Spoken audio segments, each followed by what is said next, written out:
Bonsoir bien-aimés dans le Seigneur. Shalom, shalom. Nous sommes en direct pour notre émission, notre prière et la série des émissions que j'avais promis au peuple de Dieu de parler de la nouvelle naissance. Bien-aimés, c'est important que nous puissions parler de la nouvelle naissance parce que nous parlons de la naissance biologique, de la naissance, n'est-ce pas, charnelle, mais aussi de la nouvelle naissance.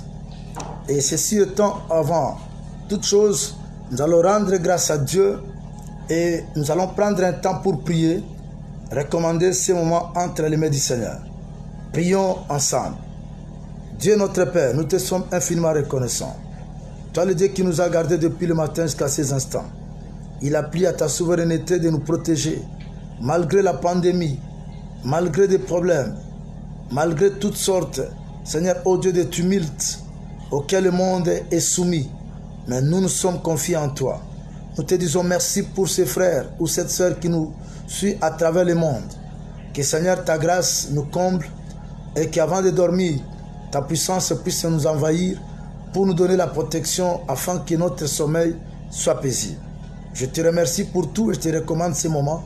Que ton esprit nous conduise des mains des maîtres. Au nom de Jésus-Christ, nous prions ainsi, Père. Amen. Bien-aimés, je vous vois déjà en ligne, en train, n'est-ce pas, de pouvoir regarder et de pouvoir suivre cet enseignement. Je bénis ma fille Nicolette Munga qui est en Suède maintenant, qui me suit. Je te vois apparaître dans l'écran de la télévision. Que Dieu soit loué. Alors, ceci étant, nous avons introduit notre enseignement sur la nouvelle naissance. Et nous allons lire la parole de Dieu, n'est-ce pas, dans Jean chapitre 1er, à partir du verset 12e jusqu'au verset 13e. Que dit la Bible? La Bible dit ceci. Dans l'évangile selon Jean, au Nouveau Testament, chapitre 1er, verset 12 à 13. La Bible dit ceci. Nous lisons au nom du Seigneur. Mais à tous ceux qui l'ont reçu, à ceux qui croient en son nom, elle a donné le pouvoir de devenir enfants de Dieu, lesquels sont nés non du sang, ni de la volonté de la chair, ni de la volonté de l'homme, mais de Dieu. Voilà. Donc nous disons que quand nous parlons de la nouvelle naissance, nous devons nous articuler sur la parole de Dieu. Écoutez, quand on parle de la naissance, naître, c'est-à-dire on est venu au monde, ou bien on est sorti pour être visible devant tout le monde. Et voilà que tout le monde, même moi-même qui vous parle en cette soirée, en cette nuit, nous disons que je suis né de mon père et de ma mère. Ça, c'est ce qu'on appelle la naissance charnelle, la naissance biologique.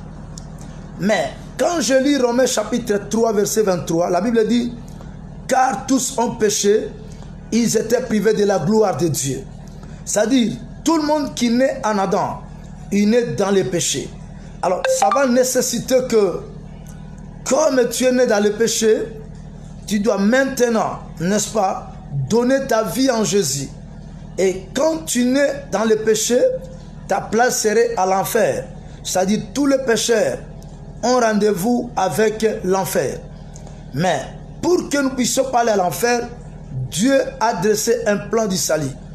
Et ce plan du salut, il a pris son Fils unique, Jésus-Christ, qu'il a sacrifié pour nous, pour moi, pour toi, afin que tout celui qui reçoit Jésus dans sa vie comme Seigneur et Sauveur, immédiatement tu deviens enfant de Dieu. Et naître de nouveau, c'est le fait de devenir enfant de Dieu.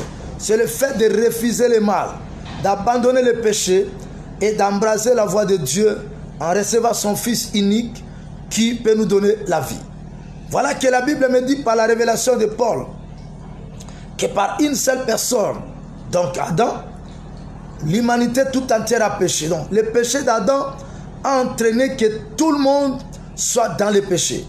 Mais quand tu es dans le péché et qu'à un moment donné tu prends conscience que non, moi je ne peux pas demeurer dans cet état de choses, je dois suivre Christ, je dois suivre mon Dieu.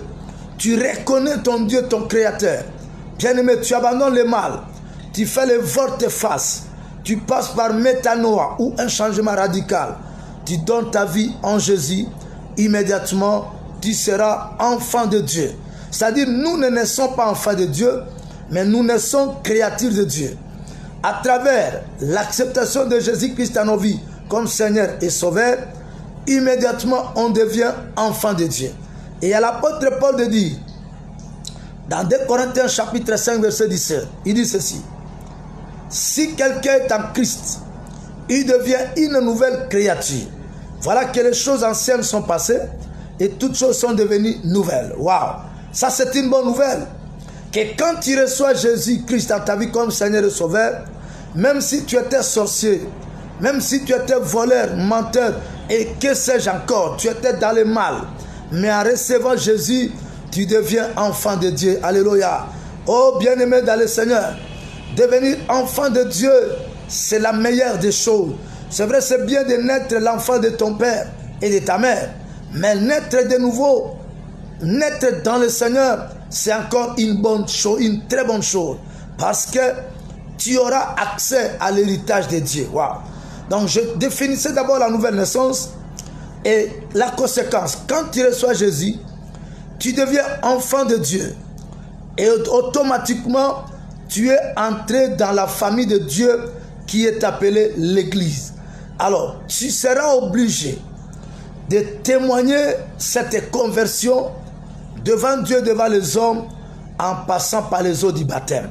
Pourquoi? Parce que la Bible déclare dans Romains, n'est-ce pas, chapitre 3 verset 23, que car tous ont péché et ils sont privés de la gloire de Dieu. Et quand je lis maintenant Marc chapitre 16 verset 16, la Bible déclare ceci. Marc chapitre 16 verset 16. Que dit la Bible? La Bible déclare ceci: celui qui croit et qui sera baptisé sera sauvé, mais celui qui ne croira pas sera condamné. Bien-aimé, il y a les avantages. Donc je disais, quand on est de nouveau, c'est-à-dire on est transformé, on est changé à un autre homme. Alors là, automatiquement, tu deviens enfant de Dieu. Et de deux, tu es devenu membre de l'Église. C'est-à-dire, tu es devenu enfant dans la famille de Dieu qui est l'Église. Et troisième chose, tu dois passer par les eaux du baptême. Pas le baptême par aspersion, qui va s'opérer au maïs. Non, tu dois te plonger dans l'eau. Parce que la Bible dit, le baptême par immersion, c'est ça le véritable baptême. Qui dit, quand on plonge quelqu'un dans l'eau, cela veut dire il est mort avec Jésus dans l'ancienne vie. Et quand il sort de l'eau, cela veut dire tu es ressuscité avec Christ en nouveauté de vie. Voilà. Donc si tu es en Christ, les choses anciennes sont passées et toutes choses sont devenues nouvelles. Donc toi qui me suis, sache que si tu donnes ta vie au Seigneur, tu seras sauvé et tu deviens enfant dans la maison de Dieu, dans la maison, n'est-ce pas, dans la famille de Dieu. Et tu dois chercher une église d'attache où tu dois commencer à fréquenter pour aiguiser ton esprit, pour la formation et l'encadrement spirituel, afin que tu puisses grandir dans la foi. Mais quelles conséquences maintenant? Encore, tu deviendras automatiquement l'héritier de Dieu, co-héritier de Christ. Donc toutes les promesses en rapport avec les bénédictions d'Abraham, avec les bénédictions de Dieu, tu deviens automatiquement enfant de Dieu et tu es héritier des biens de Dieu. Tout ce que Dieu a créé, ça devient aussi ta propriété. Waouh! Bien-aimé, c'est une bonne chose. Et si toi, tu ne donnes pas ta vie au Seigneur pour devenir enfant de Dieu, quelle conséquence viendra? Bien-aimé, tu iras à l'enfer parce que tu n'as pas changé ta vie. Alors c'est comme ça que je te présente aujourd'hui que nous avons deux lieux où on passera notre éternité. C'est soit au ciel, à côté de Christ, soit à l'enfer, à côté de Satan. Alors moi, je te supplie en cette nuit que tu puisses tout simplement choisir. Oh bien-aimé frère, bien-aimé soeur, À quoi servira un homme de gagner le monde entier et de perdre son âme? Non, fais un effort de donner ton pas, de faire un pas vers le Seigneur. Car l'apôtre Paul a dit, crois au Seigneur Jésus et tu seras sauvé, toi et ta famille. Écoutez, c'est dans Actes chapitre 16, verset 31. Crois au Seigneur Jésus-Christ et tu seras sauvé, toi et ta famille. Toi, tu veux ton salut, crois au Seigneur. Il n'y a pas d'autre condition. On n'est pas sauvé à prix d'argent, non. On n'est pas sauvé à prix du sang de quelqu'un d'autre, non. Mais on est sauvé à travers le sang de Jésus. Nous sommes pendant la période pascale qui demande que nous soyons libérés. Être libérés. Israël était libéré de l'esclavage de l'Égypte et ils sont sortis pour aller à la terre promise. Tout comme toi aussi, tu dois être libéré du monde. L'Égypte, c'est le symbole du monde pécheur. Un mauvais monde, un monde séducteur, un mauvais monde où il y a toutes sortes de fourbies, toutes sortes de malheurs. On est dans le koulouna, on est dans la sorcellerie, dans l'occultisme, dans beaucoup de choses. Ça, c'est le monde. Et le monde séduit les gens. Mais moi, je crois que toi, le monde ne peut pas te séduire parce que tu es enfant de Dieu. Donne ta vie au Seigneur et tu seras sauvé. Donne ta vie au Seigneur, tu seras héritier de bien de Dieu et co-héritier de Christ. C'est-à-dire, toutes sortes de promesses et tout ce qui a comme bien de Dieu, ça va aussi t'appartenir. Voilà pourquoi, en cette soirée, je voulais vous entretenir à cause de la nouvelle naissance. Bien-aimé, tu dois naître de nouveau. Mais dommage, dans les églises, on assiste à des scandales. Oh, des scandales. C'est comme ça que moi, j'ai toujours pensé dire qu'il y a deux sortes de conversions. Il y a des gens qui sont convertis de la conversion de type caméléon. Caméléon, c'est un petit animal. Et ce petit animal n'a pas une couleur fixe. Mais il a la capacité de prendre ou de s'adapter à la couleur du milieu qu'il arrivera. S'il arrive là où il y a le noir, il devient aussi noir. Waouh. S'il arrive là où il y a le rouge, il devient rouge. Waouh. S'il arrive là où il y a le jaune, il devient jaune. Ça, c'est caméléon. C'est-à-dire, il y a des gens aujourd'hui dans les églises qui viennent. Quand on danse Alléluia, Alléluia à l'église, il prend la couleur des chrétiens et il danse avec les gens. Là, il est chrétien. Mais s'il quitte l'église, les lieux de culte, il sort pour aller chez lui à la maison. Peut-être qu'il ne va pas arriver, il transite par l'hôtel. Il trouve les prostituées, il devient aussi prostitué. Il trouve les voleurs, il prend la couleur des voleurs. Il trouve ceux qui font ceci, il prend la coloration de ces gens-là. Alors, moi j'appelle ça la conversion de type caméléon. Alors toi frère, toi ma soeur, si tu es converti, la conversion de type caméléon, abandonne ça, cesse ce mode de vie et donne ta vie réellement au Seigneur et tu seras sauvé. Abandonne cette vie parce que le monde et tout ce qui s'y trouve passeront, mais la parole de Dieu subsistera toujours. Et le deuxième type de conversion, c'est la conversion de type chenille en papillon. C'est-à-dire, quand on prend la chenille, on la place. Et on prend aussi le papillon, on place à côté. On pose la question à quelqu'un pour dire qu'est-ce que tu vois. La personne va dire, moi je vois immédiatement, je vois la chenille et je vois aussi à côté les papillons. Pourquoi? Parce qu'il voit deux animaux, deux petits animaux de nature différente. Voilà, c'est-à-dire, il oublie. Or, en réalité, la chenille, quand elle se développe, à un moment donné, il y a des types de chenilles comme ça, qui prennent maintenant de l'envol. Il prend de l'envol, les ailes, et il peut maintenant voler. Et quand il vole, elle n'est plus la chenille, mais elle devient papillon. Voilà. Donc, c'est ça que les Grecs appellent métanoïa, c'est-à-dire un changement radical, un changement total. Donc, si tu étais dans le mal, mais si tu reçois Jésus dans ta vie comme Seigneur et Sauveur, tu dois changer totalement. Il faut qu'on arrive à regarder, à voir et à dire réellement ses frères qui étaient Koulouna, il n'est plus Koulouna, il était brigand, il n'est plus brigand, il était voleur, il n'est plus voleur, il était escroc, il n'est plus escroc, mais il a pris la place dans le royaume de Dieu. Oh, quelle bonne nouvelle! Écoutez bien aimé, Jésus-Christ de Nazareth, notre Seigneur et notre Sauveur, est venu dans ce monde pour nous racheter du mal, pour nous transporter dans le royaume de son amour, dans le royaume de la divinité, afin que nous ne puissions pas aller à l'enfer.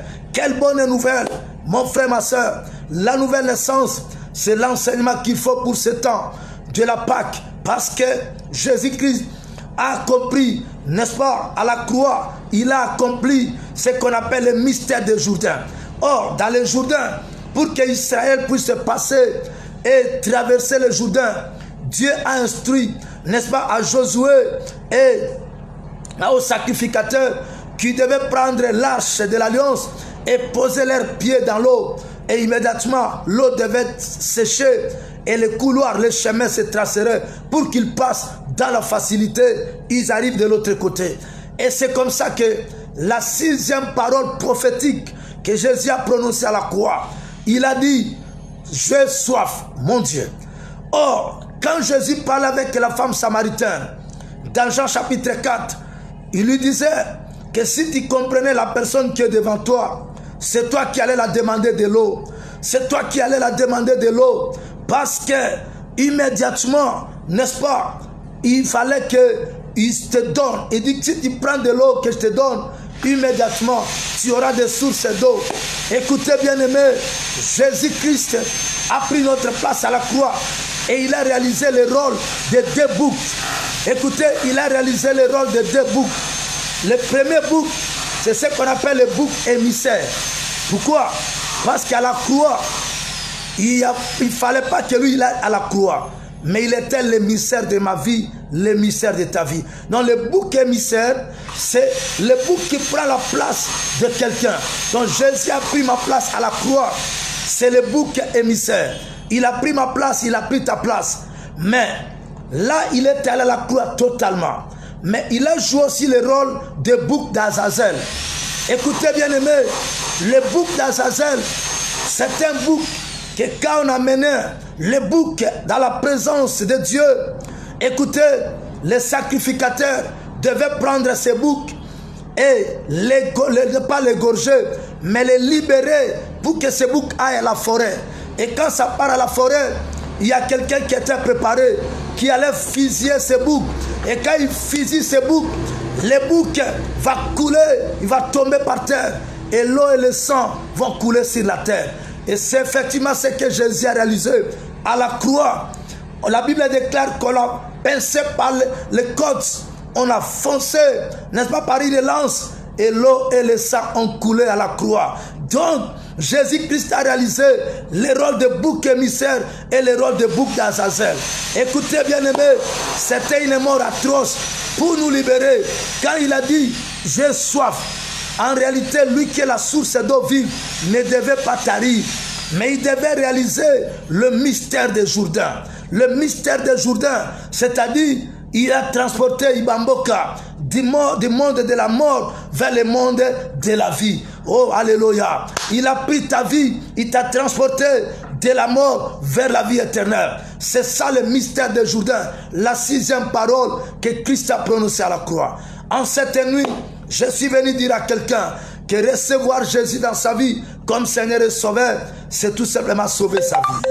Quand je prends la Bible, ma Bible dans Deutéronome chapitre 30, à partir du verset 15e, la Bible me dit, dans Deutéronome chapitre 30, à partir du verset 15e, la Bible me dit, je mets devant toi, ça c'est Yahweh qui parle, je mets devant toi la vie et la mort, le bien et le mal, la mort et la vie, la bénédiction et la malédiction.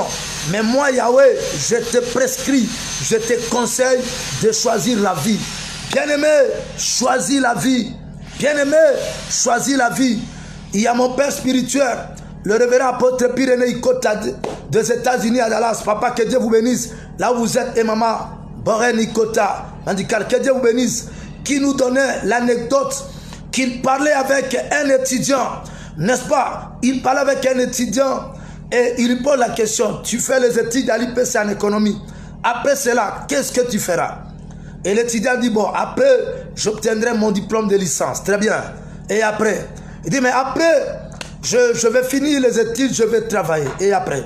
Ben, Après, j'aurai de l'argent, beaucoup d'argent. Et après, bon, je vais construire des maisons, je vais faire ma vie. Et après, oh non, mais après, je vais marier, j'aurai des enfants. Et après, bon, après, je vais faire ma vie. Je vais me réjouir avec ma femme et mes enfants. Et après, oh, mais après, je vais vieillir. Et après, oh, mais je vieillis, non? Et après, oh non, mais après, je vais mourir. Et après, oh, mais j'ai déjà dit qu'après, je vais mourir. Vous voulez encore quoi? Mais la Bible me dit, après la mort, viendra aussi le jugement.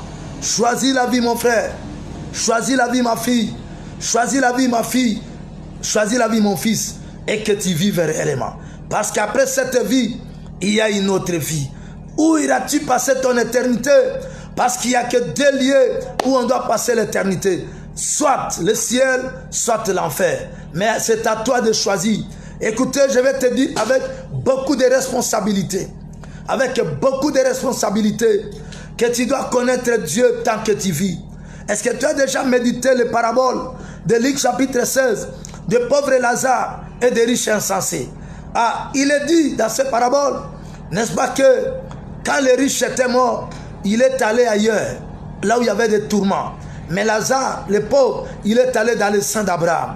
Écoutez, et le riche a regardé de l'autre côté, il a vu Lazare. Et il a dit au grand-père Abraham, envoie Lazare de tremper le bout de son doigt pour venir me rafraîchir, afin que je sorte de cette chaleur cruelle, d'une chaleur qui amène la mort, qui me donne des douleurs, qui ne me donne pas le repos. Écoutez, la Bible dit qu'il lui a été donné une parole, que non, entre là où vous êtes et là où nous sommes, il y a un grand abîme, à tel point que quelqu'un de là ne peut pas quitter et venir là où nous sommes, mais quelqu'un d'ici n'ira pas là où vous êtes.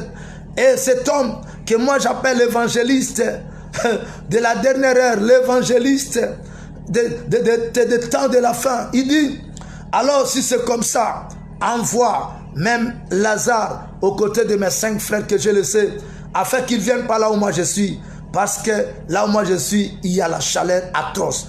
Écoutez, on l'a dit, là au monde, ils ont Moïse et ils ont les prophètes. Donc c'est-à-dire, ils ont la loi, ils ont les prophètes, ils ont Christ qui devait venir par l'annonce des prophètes, que s'ils reçoivent Jésus, ils seront sauvés. Voilà, bien-aimés, ce qu'a été notre enseignement de cette nuit. Et que Dieu me permette de prier avec quelqu'un. Peut-être que tu as été touché par ce message et que tu veux donner ta vie en Jésus. Tu veux tout simplement que Jésus-Christ qui est allé à la croix comme un bouc émissaire et comme bouc d'Azazel pour accomplir les deux mystères, et qui est allé se présenter auprès de Dieu. Parce que tous ont péché en Adam, mais il fallait que celui qui a la vie éternelle vienne pour nous racheter de la malédiction, de la loi et aussi du péché d'Adam. Et voilà que Jésus est venu pour te donner la vie. Parce que dans 1 Jean, chapitre 5, verset 12, la Bible dit, celui qui a le Fils de Dieu, il a la vie éternelle. Toi qui veux être sauvé, donne ta vie au Seigneur et immédiatement, tu seras sauvé. Voilà le message de cette nuit. Que le Dieu Tout-Puissant, créateur des cieux et de la terre, il puisse t'accorder cette grâce. Que tu reçoives Jésus-Christ en cette soirée, en cette nuit, ça dépend de l'heure. Peut-être qu'ailleurs c'est la journée.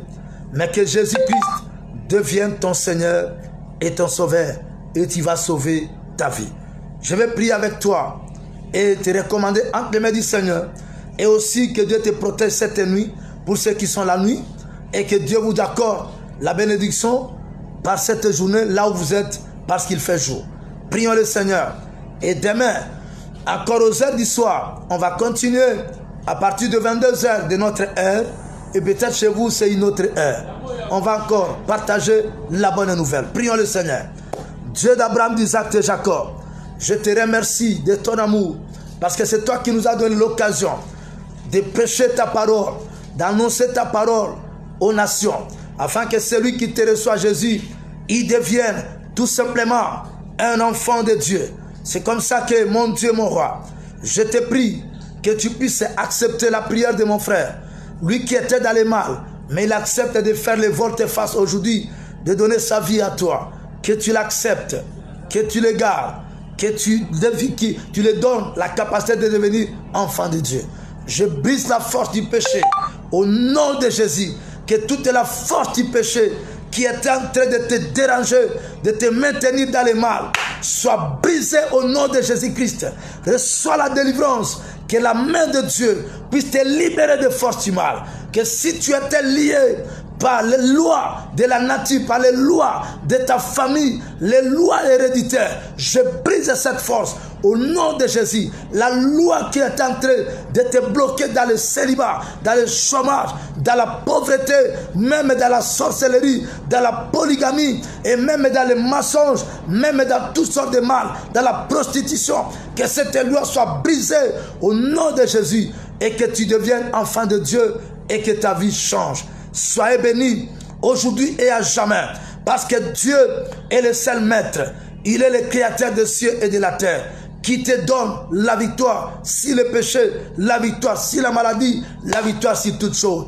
Soyez bénis et que cette nuit soit une nuit de grâce et de faveur pour toi. Soyez sous la protection divine, que toutes les menaces nocturnes, Dieu te donne la victoire et il te donne la grâce. Car il est écrit dans le psaume 91, verset 1 jusqu'au verset 6, que celui qui demeure dans l'abri du Très-Haut, il repose à l'ombre du Tout-Puissant.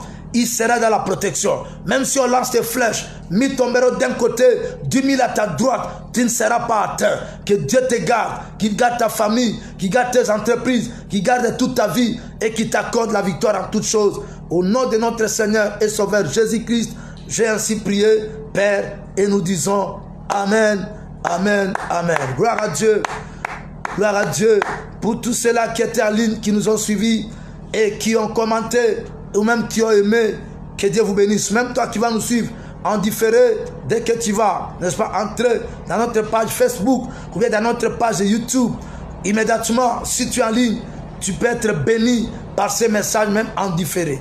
Que la grâce de Dieu soit ton partage. C'est votre humble serviteur, le révérend Pierre Ibambo Kabosemba, le fils spirituel de révérend apôtre Pyrénées Ikota, qui se trouve à Dallas, aux États-Unis, à Texas. Ciao, ciao. Que Dieu vous bénisse, que Dieu vous bénisse, que Dieu vous bénisse. Amen.